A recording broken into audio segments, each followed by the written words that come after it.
আজকে আমাদের সাথে ঘটনা শেয়ার করেছেন আমাদের একজন লিসেনার কুমিল্লা থেকে। তার নাম হচ্ছে রাব্বি। রাব্বি ঘটনাটি মূলত কালেক্ট করে তার একজন এলাকার মুরব্বীর কাছ থেকে, এবং সেভাবেই সে আমাকে পুরো ঘটনাটি শেয়ার করে এবং সে বলে আমি যেন ঘটনাটা আমার মতো করে শেয়ার করি আপনাদের সাথে।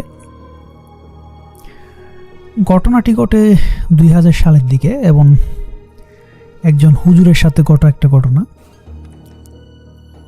যাই হোক, আমি এখন আমার মতো করে পুরো ঘটনাটি আপনাদের সাথে শেয়ার করব। আশা করি আপনারা সবাই এনজয় করবেন। রাব্বিদের পাশের গ্রামের একটি গ্রামে একজন হুজুর ছিল। হুজুর বলতে তিনি একজন মাদ্রাসার শিক্ষক ছিলেন এবং পাশাপাশি একটা মসজিদে ইমামতি করতেন। এরকম একটা পেশা ছিল আর কি ওনার।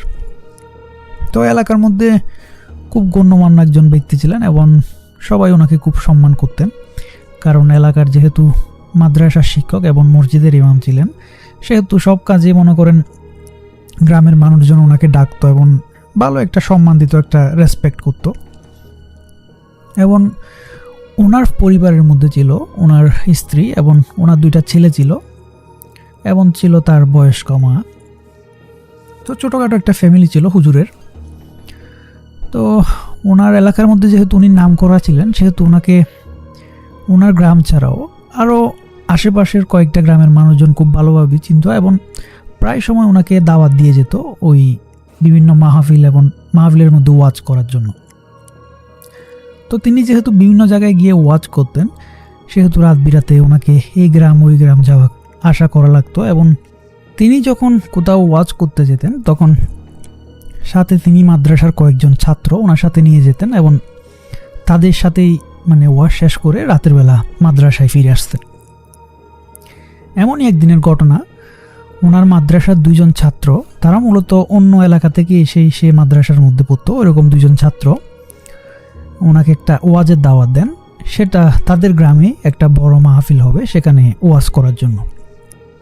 তো হুজুরের বাসায় তখন তার মা খুব অসুস্থ ছিলেন এবং বাসায় যেহেতু ছেলে মানুষ বলতে হুজুর একাই ছিলেন, সেহেতু তিনি প্রথমে না করে দেন তার ছাত্রদের এবং তিনি বলেন আমার বাসার মধ্যে আমার মা খুব অসুস্থ, সেহেতু আমি এখন দূরে কোথাও যেতে পারবো না, সো আমার পক্ষে এটা পসিবল না।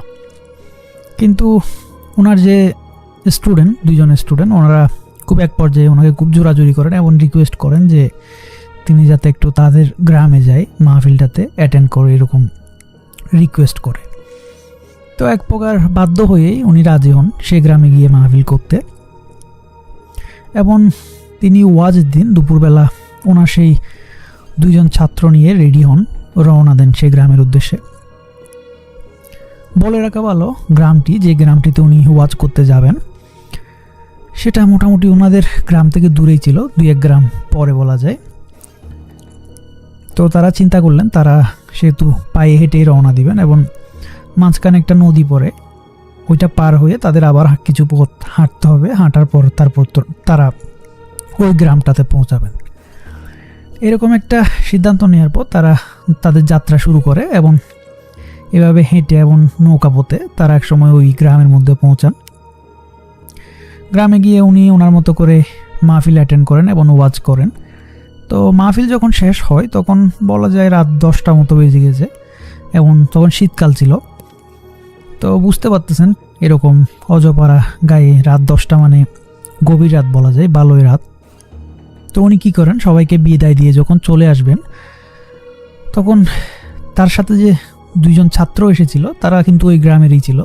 তো তারা বলতেছে হুজুর আজকে আমরা আর এত রাত করে মাদ্রাসায় ফিরে যেতে চাই না, তো আপনি আজকে রাতে আমাদের বাসায় থেকে যান, কালকে সকালে আমরা সবাই একসাথে মাদ্রাসায় ব্যাক করব।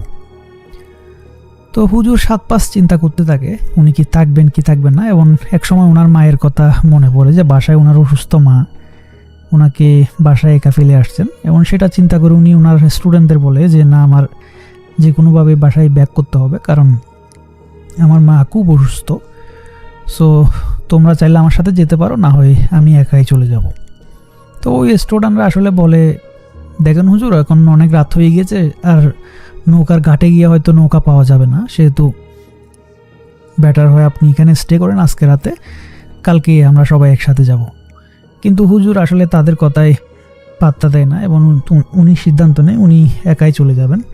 তার যে স্টুডেন্টরা ছিল তারা খুব জোরাজুরি করে, কিন্তু হুজুর এক প্রকার নিজের সিদ্ধান্ত অনুযায়ী উনি সেখান থেকে রওনা দেন এবং হাঁটা শুরু করেন। তো হাঁটতেছেন হুজুর সে গ্রাম থেকে বের হয়ে এক সময় গ্রামের যে বাইরে দিয়ে যে রাস্তাটা গেছে সেটা দিয়ে হাঁটা শুরু করেন এবং খোলা প্রান্তরের মতো একটা জায়গা, ওইরকম একটা জায়গা দিয়ে হেঁটে যাচ্ছেন। তো এমন চিন্তা করতেছিলেন যে উনি সামনের দিকে গিয়ে হয়তো একসময় নদীর পাড়ে আসবেন, তখন যদি কোনো মাঝি পাওয়া যায় কি যাবে না সেগুলো নিয়ে চিন্তা করতেছিলেন। তো এভাবে হাঁটতে হাঁটতে এক সময় উনি কত দূর আসছেন মানে ওনার আসলে খেয়াল নাই, তবে এতটুকু যে ওনার মনে হচ্ছিল উনি মোটামুটি গ্রামটা ছাড়িয়ে কিছু দূর চলে এসেছেন, আধা ঘন্টা 1 ঘন্টা হাঁটার পর। তো এমন পর্যায়ে মানে তখন যদিও বা শীতকালের রাত, চাঁদনি রাত ছিল, হালকা একটা জ্যোৎস্নার আলোর মতো ছিল, চারপাশে রাস্তাঘাট দেখা যাচ্ছিল আর কি। তো এরকম হাঁটতে হাঁটতে চারপাশে উনি খেয়াল করে দেখলেন জনমানবের চিহ্ন তো দূরের কথা, মানে কোনো বাড়িঘরের চিহ্ন দেখা যাচ্ছে না, এরকম একটা জায়গা দিয়ে উনি হাঁটতেছেন। তবে ওনার মধ্যে কোনো ভয় বা অন্য কোনো কিছু কাজ করতেছিল না, যেহেতু উনি সাহসী ছিলেন এবং উনি এরকম রাত বিরাতে চলাফেরা করতেন, সেহেতু উনি ওনার মতো করে সামনে এগিয়ে যাচ্ছেন। এভাবে কিছু দূর যাওয়ার পর উনি দেখলেন ওনার কিছু দূর সামনে দিয়ে একজন লোক হাঁটতেছে, মানে উনিও হাঁটতে হাঁটতে সামনের দিকে যাচ্ছে। তো একজন লোকের দেখা পেয়ে উনি খুব মানে খুশি হন এবং চিন্তা করেন যে একজন লোক পাওয়া গেছে, তার সাথে হয়তো কথা বলতে বলতে সামনের দিকে যাওয়া যাবে। তো উনি কী করে একটু পায়ের গতি বাড়িয়ে দেয় এবং ওই লোকটার কাছে যাওয়ার চেষ্টা করে। কিন্তু উনি দেখেন যে উনি যত জোরে হাঁটেন না কেন, যে তাদের মধ্যে ওই লোকটা আর হুজুরের মধ্যে যে ডিস্টেন্সটা সেটা কোনোভাবেই কাভার করা যাচ্ছে না। হুজুরের মতো এই ডিস্টেন্সে থেকে যাচ্ছেন এবং ওই লোকটা অত দূরেই হাঁটতেছে। তো হুজুর একসময় মোটামুটি দৌড়ের মতো হাঁটা শুরু করে এবং দৌড়তে দৌড়তে একসময় লোকটার কাছে যায়। কাছে গিয়ে লোকটাকে সালাম দিয়ে জিজ্ঞেস করে আপনার বাড়ি কোথায় বা কোথায় যাচ্ছেন সেটা। তো লোকটা কোনো কথা বলে না। হুজুর কি করে সেকেন্ড টাইম আবার ওই লোকটাকে জিজ্ঞেস করে এবং লোকটা জবাব দেয় আমার বাড়ি সামনের গ্রামে, আমি আমার একটা রিলেটিভস মারা গিয়েছে সেখানে যাচ্ছি। তো লোকটা যখন এরকম একটা কথা বলো হুজুর একটু স্যাড হয়, তখন চিন্তা করে লোকটাকে মনে হয় ডিস্টার্ব করা উচিত হবে না, যেহেতু তার একজন আত্মীয় মারা গিয়েছে, সে হয়তো মন খারাপ করে আছে। এবং এরই মধ্যে আর হুজুর তেমন কোনো কথা বলে না, তারা সামনের দিকে দুজনে একসাথে হাঁটতে থাকে। এবং কিছুক্ষণ পর হুজুর আবার ওই লোকটাকে জিজ্ঞেস করে যে আপনার কে মারা গিয়েছে। তখন ওই লোকটা বলে যে আমার আত্মীয়ের এক ছোট বাচ্চা ছিল, তো ওই বাচ্চাটা আজকে সন্ধ্যার দিকে মারা যায়। এবং ওই সাথে লোকটা হুজুরকেও জিজ্ঞেস করে আপনি কে, কোথায় যাচ্ছেন সেটা। তখন হুজুর উনি ওনার মতো করে পরিচয় দেন। তো লোকটা যখন এক পর্যায়ে শুনে যে হুজুর একজন হুজুর, তো তখন লোকটি বলে আপনি কি কষ্ট করে একটু আমার সাথে যেতে পারবেন। তখন লোকটি এই কথা বলার পর হুজুর চিন্তা করে আমি এরকম একটা আননোন মানুষের সাথে কোথায় যাব বা কিভাবে যাব। তখন হুজুর এটা আসলে সরাসরি বলতে পারে না, কিন্তু তিনি আমতা করতে থাকেন। তখন লোকটি বলে দেখেন আমি যেহেতু একজন লাশ দেখতে যাচ্ছি, আমার একজন আত্মীয়ের লাশ, সেহেতু আপনি যেহেতু একজন হুজুর সেহেতু আমার সাথে গেলে মনে হয় একটু ভালো হবে এবং তাদেরও উপকার হবে, কারণ এত রাতের বেলা তারা জানাজা বা অন্য কিছু দেওয়ার জন্য হুজুর কোথায় পাবে, এই ধরনের একটা কথা লোকটা বলে। তো হুজুর যেহেতু পেশায় একজন হুজুর, সেহেতু উনি মানবতার দিকটা চিন্তা করে বলে আচ্ছা যাই হোক ঠিক আছে আমি আপনার সাথে যাব। এবং হুজুর ওই লোকটার সাথে হাঁটা শুরু করে। তো হাঁটতে হাঁটতে তারা কত দূর যায় ঠিক বলা যায় না, এবং একটা পর্যায়ে তারা একটা বাড়ির সামনে এসে পড়ে, ছোট্ট একটা কুড়েঘরের মতো একটা বাড়ি। এবং লোকটি বলে এটাই আমার আত্মীয় বাড়ি।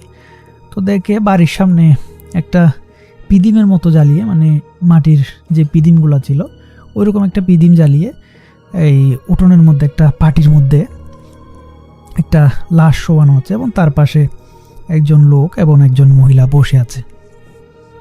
তো হুজুর একটা জিনিস খেয়াল করে, লাশটার পাশে তারা নিথর এবং নিশ্চুপ হয়ে বসে আছে। যেভাবে স্বাভাবিক মনে করেন একটা মানুষ মারা গেলে আত্মীয় স্বজনরা কান্নাকাটি করে বা ফ্যামিলির লোকজন কান্নাকাটি করে, ওই ধরনের কোনো দুঃখের চাপ বা তাদের কষ্টের চাপ তাদের চেহারা নেই। তারা জাস্ট একটা রোবটের মতো বলা যায়, ওইরকম লাশটার পাশে বসে আছে চুপচাপ হয়ে। তো হুজুর এগুলোর আসলে কিছুই বুঝতে পারে না। উনি চিন্তা করে হয়তো মানুষ মারা গেলে অনেক সময় শোকে পাথর হয়ে যায়, ওইরকম হয়তো তাদের ফ্যামিলি কন্ডিশন। তেমন হুজুর ওই লোকটাকে, যার সাথে হুজুর এসেছিলেন, তাকে জিজ্ঞেস করে, আপনারা কি লাশ কি করবেন এখন, কখন জানাজা দিবেন বা কখন দাফন করবেন? তো পাশে যে লোকটা বসা ছিল লাশের পাশে, সেই লোকটা বলে, কবর কুড়া হয়ে গিয়েছে এবং আমি আশেপাশের মানুষদেরও কবর দিয়েছি, সো আমরা কিছুক্ষণের মধ্যে জানাজা দিব। তো হুজুর কি করে, বলে ঠিক আছে, লাশ যেহেতু জানাজা দিবেন, সেহেতু লাশের গোসল এবং আনুষঙ্গিক যা যা করা লাগে সেটা সেরে ফেলা উচিত। এই বলে হুজুর নিজে এগিয়ে যান ওনাদের হেল্প করার জন্য, এবং এক পর্যায়ে ওনারা লাশটার গোসল শেষ করেন এবং পুরো প্রিপারেশন নিয়ে রেডি করেন জানাজার জন্য। তো হুজুর বলেন, এভাবে কিছুক্ষণ যাওয়ার পর ঠিক উনি লাশটা যখন গোসল দিচ্ছিলেন, এরই মাঝখানে আস্তে আস্তে আস্তে আস্তে ওই জায়গাটার মধ্যে অনেক মানুষ জড়ো হয়ে যায় এবং অনেক মানুষ বলা যায় মুহূর্তের মধ্যে চলে আসে। তো হুজুর চিন্তা করে মেবি আশেপাশের পাড়া প্রতিবেশীরা আসছে, তো এটা চিন্তা করে হুজুর আর কোনো কিছু ভাবে না। তারা এক সময় লাশ খাটিয়ায় তুলে এবং লাশ নিয়ে তারা কবরস্থানের দিকে যায়। এভাবে যেতে যেতে তারা একটা খোলা মাঠের মতো জায়গায় আসে এবং ওই জায়গায় আসার পর তাদের মধ্যে কিছু লোকজন বলে, আমরা লাশের জানাজা এখানেই দিব, সো আপনি একটু কষ্ট করে জানাজাটা আমাদের পড়াই দেন। হুজুর ওনার নিয়ম মতোই জানাজা পড়াতে দাঁড়িয়ে যায় এবং দাঁড়িয়ে যাওয়ার পর উনি জানাজা পড়ায়। জানাজা পড়ানো শেষ করে যখন উনি সালাম ফিরাবেন, সালাম ফিরানোর সময় উনি লক্ষ্য করেন একটা জিনিস, যে ওনার পিছনে এত মানুষজন ছিল, এত লোকজন নামাজ পড়তেছিল জানাজার, ওই লোকগুলার কোনো চিহ্ন সেখানে নাই এবং মানে বলতে গেলে কেউ নাই। কিন্তু তার সামনে যে লাশটা ছিল, যার জানাজা উনি দিচ্ছিলেন, সেই লাশটা ঠিক ওইখানেই পড়ে আছে। তো এই পর্যায়ে হুজুর একটু থতমত খেয়ে যায় এবং চিন্তা করে ব্যাপারটা কি ঘটলো, কারণ পুরো ব্যাপারটা ঘটতে কিন্তু বেশি সময় নেই নাই, মুহূর্তের মধ্যে ঘটে গিয়েছে। কারণ যখন উনি জানাজার নামাজ পড়তেছিলেন তখন উনি আশেপাশে মানুষ বা যারা এসেছিল তাদের সাউন্ড এবং মুভমেন্ট সব কিছুই শুনতে পাচ্ছিল। ঠিক সালাম ফেরানোর আগেই হঠাৎ করে সব মানুষ একসাথে গায়েব হয়ে গিয়েছে। এরকম ব্যাপারটা আসলে হুজুর কোনোভাবে মেনে নিতে পারে না। তারপরে উনি যেহেতু হুজুর এবং উনি অনেক কিছু জানতেন, সেহেতু উনি বুঝতে পারেন ওনার সাথে যে ঘটনাটা ঘটছে সেটা আসলে কোনো স্বাভাবিক ঘটনা না এবং কিসের পাল্লায় উনি পড়ে যান সেটা উনি বুঝতে পারেন। তো উনি সাহস করে বলেন, মানে আশেপাশে কেউ ছিল না, তারপরে উনি সাহস করে বলেন, দেখেন আমি আপনাদের উপকার করতে এসেছি, সুতরাং আমার কোনো ক্ষতি করার চেষ্টা করবেন না। তো এটা বলে হুজুর চারপাশে তাকায়, দেখে বিলের মতো একটা জায়গা, ওই লাশটা ঠিক সেই জায়গায় পড়ে আছে এবং আশেপাশে কেউ নাই, এরকম একটা পরিবেশ। তো এক পর্যায়ে হুজুর চিন্তা করতে থাকেন উনি আসলে কি করবেন, এই লাশটারই বা কী হবে, কার লাশ।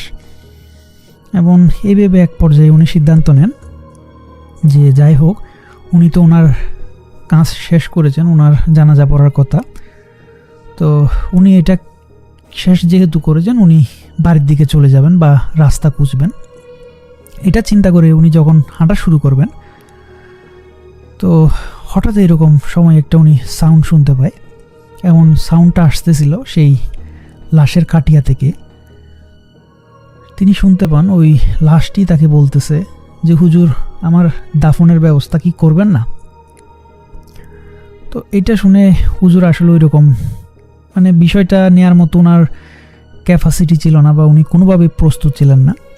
উনি ওইখানেই মানে সেন্সলেস হয়ে যাওয়ার মতো একটা অবস্থা ছিল ওনার। তারপরও নিজের সাহস এবং শক্তি পুরোটাই ধরে রেখে উনি নিজেকে কন্ট্রোল করার চেষ্টা করেন এবং উনি আসলে কি জবাব দিবেন বা কি করবেন সেটা উনি বুঝতে পারতেছিলেন না। তারপর উনি ওনার মতো দোয়া কালাম পড়তে থাকেন এবং আল্লাহকে স্মরণ করতে থাকেন। তো এক পর্যায়ে উনি চিন্তা করেন, না যাই হোক, উনি তো একা কোনো লাশ দাফন করতে পারবেন না এত রাতে, বা উনি জানেনও না উনি কোথায় আছেন বা কোন কবরস্থানে নিয়ে যাবেন, আর একার পক্ষে তো এত বড় খাটিয়া নিয়ে যাওয়া সম্ভবও না। তো উনি কী করে, ওনার মতো দোয়া কালাম পরে উনি নিজের শরীরটা একটু বন্ধ করেন এবং বন্ধ করে সেখান থেকে হাঁটা দেন। তো উনি যখন হেঁটে চলে আসতেছিলেন তখন উনি শুনতেছিলেন পিছন দিক দিয়ে সেই লাশটার মানে বারবার হুজুরকে পিছন থেকে ডাকতেছিল, হুজুর আমার লাশটা কি দাফনের কোনো ব্যবস্থা হবে না, বা আমার কি কোনো ব্যবস্থা হবে না, এরকম বারবার মানে এক প্রকার করুণ সুরে ওনাকে ডাকতে থাকে। হুজুর যেহেতু ভয় পেয়ে গিয়েছিলেন সেহেতু উনি আর 7-5 চিন্তা করেন না, উনি এক প্রকার দৌড়ে দৌড়েই সামনের দিকে আগাতে থাকেন। এভাবে কত দূর আসছেন উনি জানেন না। একসময় উনি দেখলেন উনি নদীর পাড়ে চলে এসেছেন এবং নদীর পাড়ে আসার পর উনি দেখেন নদীর ঘাটে একটা নৌকা আছে এবং নৌকার মধ্যে একজন লোক বসে আছে। তো উনি তাড়াতাড়ি করে নৌকার ঘাটে চলে আসেন এবং নৌকার ঘাটে এসে মাঝিকে বলেন যে আমি একটু ওই পারে যাব, আমাকে নিয়ে চলেন। তো মাঝি আর কোনো কিছু বলে না, চুপ করেই থাকে এবং হুজুর নৌকার মধ্যে ওঠা সাথে সাথে মাঝি নৌকা চালানো শুরু করে। তো হুজুর মাঝিটার চেহারা বা কোনো কিছুই দেখতে পারে না, কারণ মাঝি পুরো শরীরটা মানে চাদর দিয়ে ঢেকে রাখছিল। সো হুজুর চিন্তা করে যেহেতু অনেক শীত পড়তেছে সেহেতু মনে হয় চাদর মুড়ি দিয়ে বসেছিল। এবং হুজুর তখনও মানে তার ভয়টা কাটিয়ে উঠতে পারে না। তারপরেও যেহেতু নৌকার মধ্যে উঠেছেন এবং মাঝি আছে সাথে, তারপরেও সে কারণে মানে নিজেকে একটু অভয় দেওয়ার চেষ্টা করেন মানসিকভাবে এবং একটু শক্ত হওয়ার চেষ্টা করেন।